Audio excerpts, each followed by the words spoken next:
weeks has been a big emotional roller coaster for me and Agatha and our families. So as you're aware, we were abducted in Tanzania by Tanzania security forces, and we were tortured. So when I came back to the country, I said that I will not speak until Agatha is found. And Agatha was found, and we're happy that she's back and alive, and she's here. And I said we'll share what happened to us. So when I went to Tanzania on July 18th, May 18th. I went to Tanzania on May 18th. We were going there as activists to attend to Doliso's hearing, which was supposed to happen on Monday the 19th. And I was in the same flight with Mother Karua and other activists. There were 8 of us on that particular flight.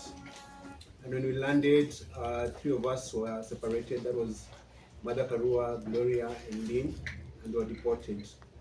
I was able to get into the country legally, and my passport was signed and stamped with an empty stamp. I went to my hotel, and I checked in, and I relaxed. And then on the 19th, and then on the 19th, the early morning hours of Monday, some men came to my room and they were knocking, and they were very violent in the knocking. And they were demanding that I go with them, and I said, I can't leave my hotel room at that hour of the night. I said I needed a lawyer.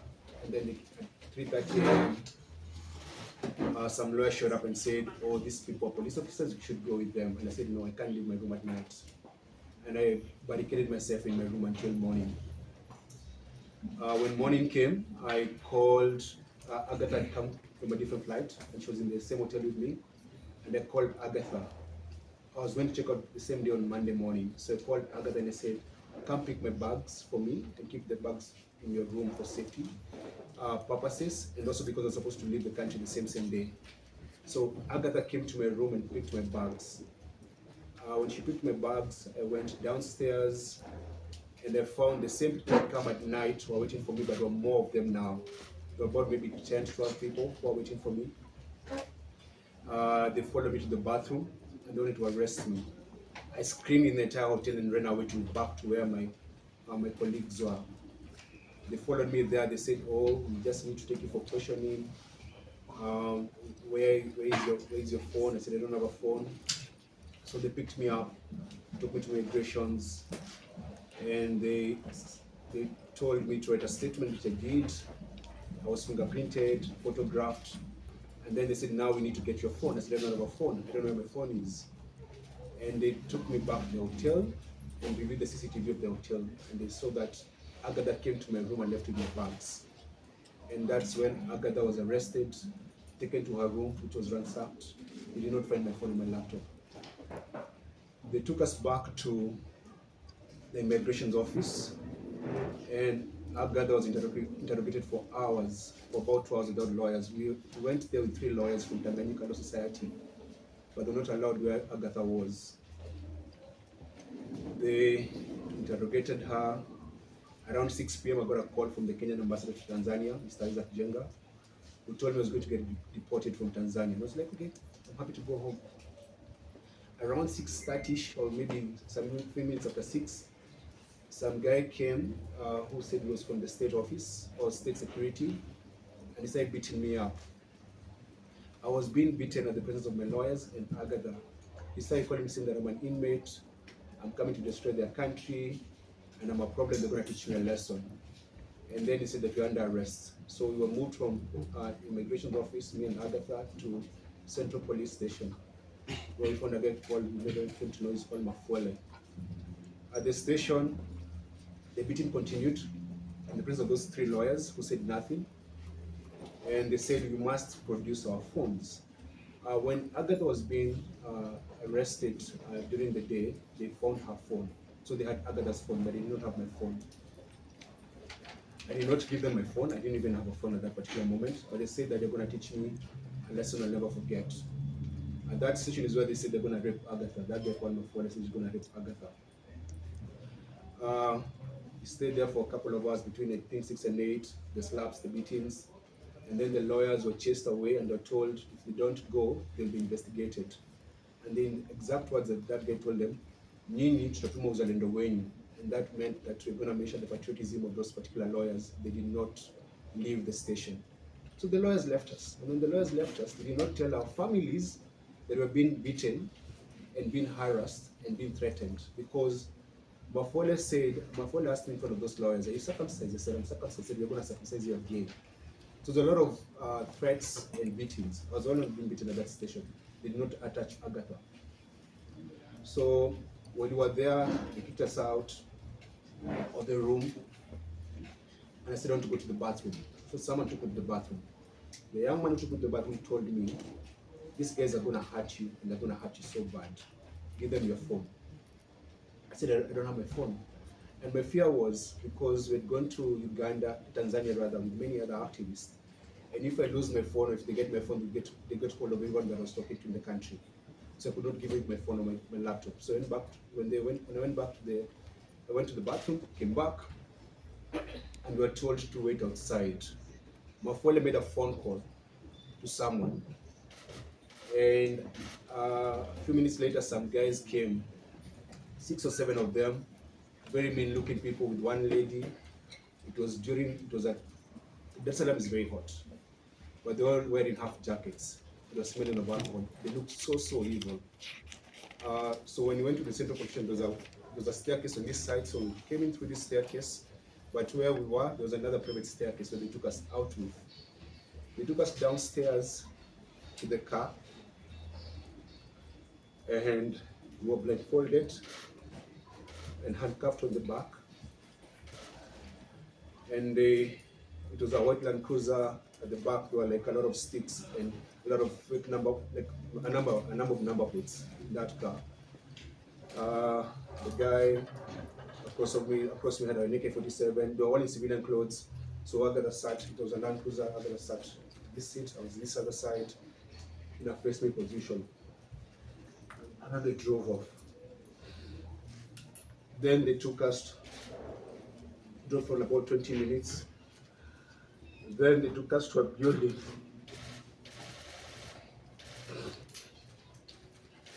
To this place where they went to torture us. When you go there, they told me to get off the car, I came out, and then they banged the door on my face. I had a mark here, I don't know if it's still there. I don't know what they were waiting for. I think they were putting some things ready. They got me out. I was still handcuffed and blindfolded, and they told me to strip naked. They stripped naked. When I stripped naked, they removed my handcuffs, and then I was grabbed by about 4 men, and they lifted me up so fast. Before they lifted me, actually, they put some gloves in my hands. Then they lifted me up.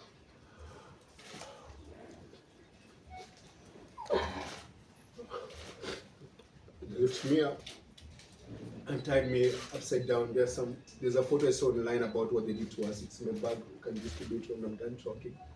So we were put on an upside position where my legs were up like this, my body's up, I'm stuck naked. And then they started beating my feet. So they would beat me and massage my feet. Beat me and massage my feet. I was screaming so hard, I couldn't even, there was no tears coming out because of how painful it was. One of them said, put his hand in his mouth. So they put my hand in my mouth. And they would tell me, stop screaming, the kids are sleeping. And then to drown my screams, they opened the car, because I could hear them, they were playing gospel music in the background. They beat me. Then they removed the underwear from my mouth and they started questioning me, asking my name, where are you from, why are you here, who sent you, why are you coming to destabilize our country? And then they said, weka moto.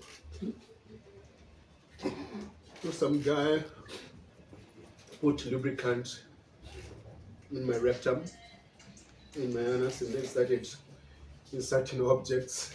Insert objects and put it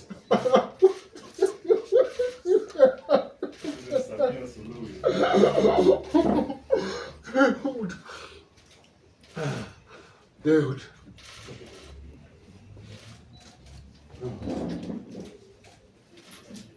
Dude, put objects in my and then say, say you're feeling nice, say you're feeling good. Then you say Asante Samia, Asante Samia. So I say Asante to their president. Then they'll push hard and then hit up like they did that. See, I started bleeding. And they dropped me. Then I'm still blindfolded. They took me to a wall. Then told me to face the wall and then squat. Then a man came and was putting his fingers in my anus and then saying that, say you're feeling nice, say you're feeling good, say Asante Samia. Then they would do that.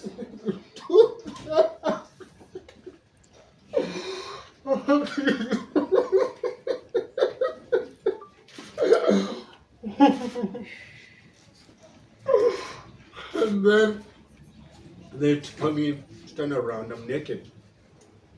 So all this time they're telling me they're recording everything they're doing to us, or rather they're doing to me. So they're recording this. They're teaching me a lesson. So I'm stuck naked. They tell me around, say your name, your wife's name, your kid's name, where do you live, where do they go to school. I'm naked. And they removed the blindfold and said now, so when I'm answering these questions when I turn around,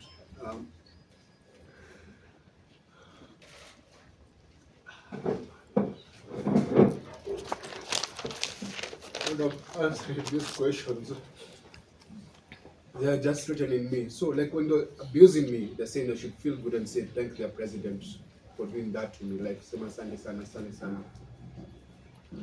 So they told me we have recorded these videos so that if you go back to your country and you say what we did to you, we shall put them online and shame you. And your kids will see this, your family will see this, everyone will see this. So while I was naked, they questioned me, asked me my email address, my passwords, everything. And because I was in so much pain and I was afraid they're going to hurt me some more, I gave them everything they wanted. And they told me to dress up. And that's when they took over to go and torture Agatha. They put back the blindfold, told me to dress up, I dressed up, put back the blindfold, and then left me on the ground. So we spent the night on that floor. I could barely walk, I was bleeding. And then I could hear Agatha screaming. And one of the men was there saying, why don't you give me permission to rape her? Because this one is like good. She looks very nice, let me just allow me to shusha musico, like let me rape her. So I don't know what happened to Agatha, but I could just hear her screaming. The following morning, on Tuesday morning, they came and they told us to remove our clothes and to go shower. So my feet were swollen. I could not walk. So I begged them to allow me to crawl like a dog so that I could go to the bathroom. I crawled like a dog to where the bathroom was. That's when they removed my handcuffs. So when I stripped naked, I still had the handcuffs. That's when they removed the handcuffs and told me to take a shower. I was still bleeding, I still had blood. There's a man with an AK-47 standing there, like wearing civilian clothes. After that, they gave me fresh change of clothes. They were just insulting me.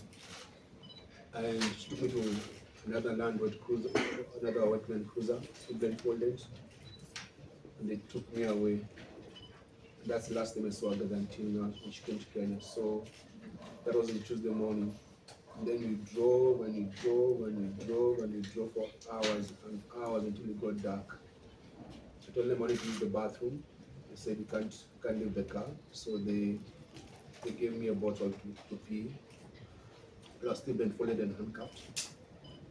Then eventually At night, I don't know where we ended up to. They took me to a room where they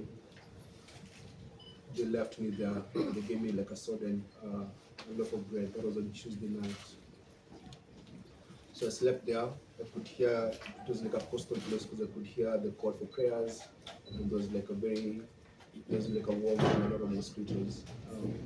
Spend the night there. They just come, insult me, kick me, and go. Come, insult me, kick me, and go. Then on Wednesday morning, they gave me they gave me a cup of tea and mandazi. Then that Wednesday during the afternoon, their tone changed.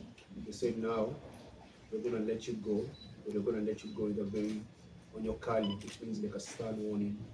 But if you leave this country, you should never come back or we'll kill you. If you go to your country and say what we did to you, we'll find you and we'll kill you. And you should never come back.